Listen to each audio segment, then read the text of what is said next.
Good evening friends. দেখো, আজকে আমি তোমাদের সাথে একটা ফটো কেক বানিয়েছি, সেটা শেয়ার করতে এলাম। এটা আমি আমার বুতুনের বার্থডে কালকে, সেই উপলক্ষে বানিয়েছি।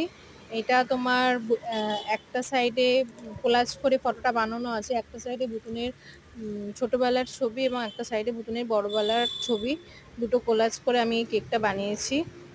তো তার আগে আমি আগের দিন রাত্রে তোমার বেসটা বানিয়ে রেখেছিলাম।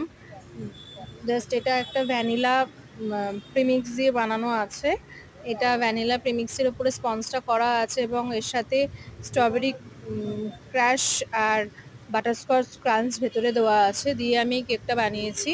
এবং তার উপরে আমি ক্রিম কোটিং করে নিয়ে আর জাস্ট আমি এখন সুগার পেপারের উপরে প্রিন্টটা বার করে সেই প্রিন্টটা আমি কেটে কিভাবে করা হবে সেটা আমি তোমাদের সঙ্গে শেয়ার করছি। তোমরা কাইন্ডলি আমাকে জানিও কেকটা কেমন হলো। হ্যাঁ, তবে কেকটা একটা জায়গায় লাস্ট ফিনিশিংয়ে দেখবে আমার একটু কিছু প্রবলেম হয়েছে, কারণ যেহেতু আমি একদম নতুন আর আমি একদম মানে মানে জাস্ট নতুন কেক বানাচ্ছি এবং সেটা আমি তোমাদের সঙ্গে শেয়ার করছি, যাতে আমার মতো দেখো, কাজ করতে করতে প্রবলেম ফেস করলে তবেই সেটা শেখা যায়, জানা যায়, বোঝা যায়।